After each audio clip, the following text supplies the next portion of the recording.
Hello यार, मेरा नाम इसके और देखो यार, आज का एपिसोड भी बेसिक ठीक ठाक ही है। हालांकि अपने पोस्ट क्वेश्चन को जस्टिफाई करती है। बात करें एपिसोड की स्टार्टिंग की, तो एपिसोड की स्टार्टिंग हॉल से वेल होती है जब सभी लोग यहाँ पे होते हैं और जो जानक पे जानबूझ करके इल्जाम लगा रहे होते हैं। अर्जी कुछ ज्यादा इनसिक्योर महसूस कर रही होती है। उसको लगता है कि शायद जानक अनिरुद्ध को उसे दूर कर देगी, तो ऐसा हो भी सकता है आने वाले समय में। तो जानक इस बात को जैसे जानती है ना, तो वो साफ साफ बोल देती है कि आप ऐसा बिल्कुल फील मत कीजिए और मुझे अनिरुद्ध में कोई भी इंटरेस्ट नहीं है। हालांकि ये लोग चले जाते हैं फिर सृष्टि के पास में, क्योंकि ना कि उनको मनाना होता है कि आप प्लीज जो भी कल्चरल इवेंट हो रहा है ना, आप उसमें पार्टिसिपेट कीजिए। लेकिन बिल्कुल भी नहीं, वो मना कर रही होती है क्योंकि उसके पास में इतना समय होता है कि वो मान सकती है। लेकिन जो भी इसके कलीग्स होते हैं अनिरुद्ध के, तो वो लोग जब बार बार फोर्स करते हैं तो मान जाती है। हालांकि वो अनिरुद्ध से कुछ और बातें करना चाहती है। वो अनिरुद्ध से इस बारे में बात करना चाहती है कि आखिर तुम जानक को अपने साथ रख रहे हो, कब तक रखोगे?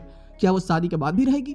तो यहाँ पे ये बोलता है कि हाँ, वो शादी के बाद ही हमारे साथ में रहेगी। और रही बात की कुछ समय बाद उसके पति के पास में उसको भेज देंगे, तो वो देखा जाएगा वो समय कैसा रहेगा। तो ये यहाँ पे उसके हस्बैंड का नंबर मांगते हैं। लेकिन ये तो बोलता है कि नहीं, दरअसल वो कई नंबर से वो फोन बदल करके कॉल करता है, तो उसका कोई एक एग्जैक्ट नंबर नहीं है हमारे पास में। एक काम कीजिए, अगर बाद में कभी मेरे पास में होगा ना, तो मैं आपको दे दूंगा। ऐसा बोलकर वो ऐसा बच के निकल जाता है। तो ये अगले ही दिन जस्ट अपोजिशन में सुबह सुबह जब ये पहुंच जाते हैं उनके घर पे कुछ गिफ्ट लेकर के। हालांकि इसका मोटिव एक ही होता है, ये कैसे भी करके जानक के हस्बैंड से बात करना चाहती है। तो ये जानक को बुलाती है। जब जानक आती है तो इसे बोलते हैं कि मैं एक बात पूछूंगी, साफ साफ बता देना जानक, तुम्हारे हस्बैंड का नंबर क्या है?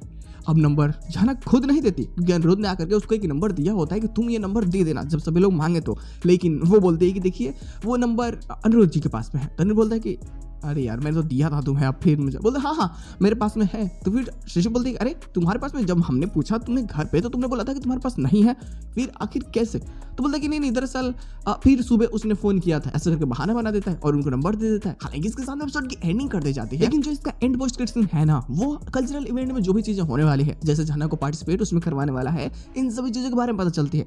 पता है क्या होता है कि जब जाकर के उससे एक फाइल पे साइन करवाता है कि हाँ तुम पार्टिसिपेट करने वाली हो और आगे की परफॉर्मेंस का ध्यान तुम खुद रखोगी, तो अब वहां पे आकर के ना इसके चाची बल देख लेती है कि अरे जानक तुम यहाँ पे और तुम कोई पेपर साइन कर रही हो। ये जाकर के अर्ची को बता देती है और अर्ची को जैसे पता चलती है कि जानक भी उस कल्चरल इवेंट में पार्टिसिपेट करने वाली है, तो ये अपना नाम वापस लेना चाहती है। इसको लगता है कि मैं एक टुच्ची सी लड़की के सामने उसके साथ में परफॉर्म करूंगी, बिल्कुल भी नहीं। मेरा कैरेक्टर कहीं और है और उसका किरदार ही बेवकूफ वाला, मैं भला कैसे उसके साथ में परफॉर्म कर सकती हूँ? बिल्कुल भी नहीं। और वो अपना नाम वापस ले लेती है।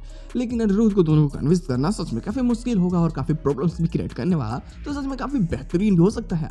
तो बस आज के एपिसोड बस इतना ही। हम लोग मिलते हैं बहुत जल्द इसके कोई एक्स्ट्रा पोस्ट क्वेश्चन या फिर बेटी इसके साथ में, ताकि और भी एपिसोड को जस्टिफाई किया जाए, तभी तो मजा आएगा ना।